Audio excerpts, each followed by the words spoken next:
अरे कल सांझ के बड़ा खुशी खुशी घर गईले याते मेहरारू से मिले के तहर डेट रहे, अब काहे मन मरले बड़ा, का हो गई? बे मर्दे मत पूछो, काम अधे में रहता लड़का जागिए नु गई पूरा मन के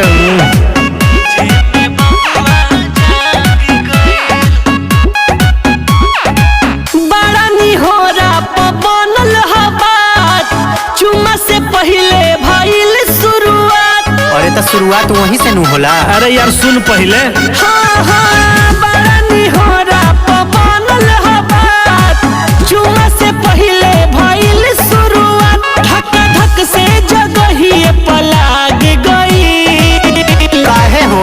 मिला रहल है अधवे में, तल पीछे में बबुआ जागी गई। मिला रहल है अधवे में, तल पीछे में बबुआ जागी गई।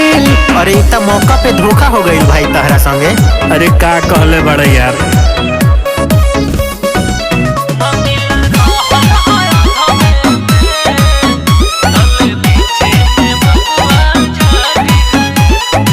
सन के मिजाज मुड़ हो जाता गहरम, कैसे बताई फुटल मोर करम। तू तो बुझाते बा तहर दशा देख के। हाँ, सन के मिजाज मुड़ हो जाता गरम, कैसे बताई फुटल मोर करम। ऐसे जे होई नया सवाद, रोई जे पीछे में बढ़ी विवाद, लगे गोली कर जब में दाग गई।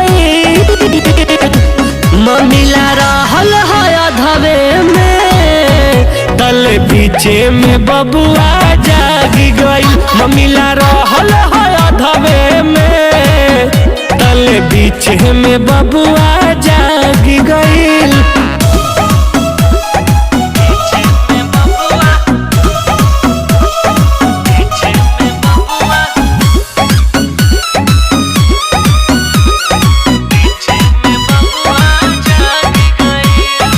सुनो न टिंकू के जल्दी सुता दो, भरी के दूध एगो ने पुल धारा दो। मेहरारू से कही के सुतला देहनी तब वो खेला बिगाड़ दी हुए। ए जान टिंकू के जल्दी सुता दो, भरी के दूध एगो ने पुल धारा दो। बिगड़ल खेल झटेली तू संभार, चढ़ल बा मन जन उतारा हमार। मनी रूसी के छानी पर भाग गई। मिला रहल है अधवे में, तल पीछे में बबुआ जागी गई। मिला रहल है अधवे में, तल पीछे में बबुआ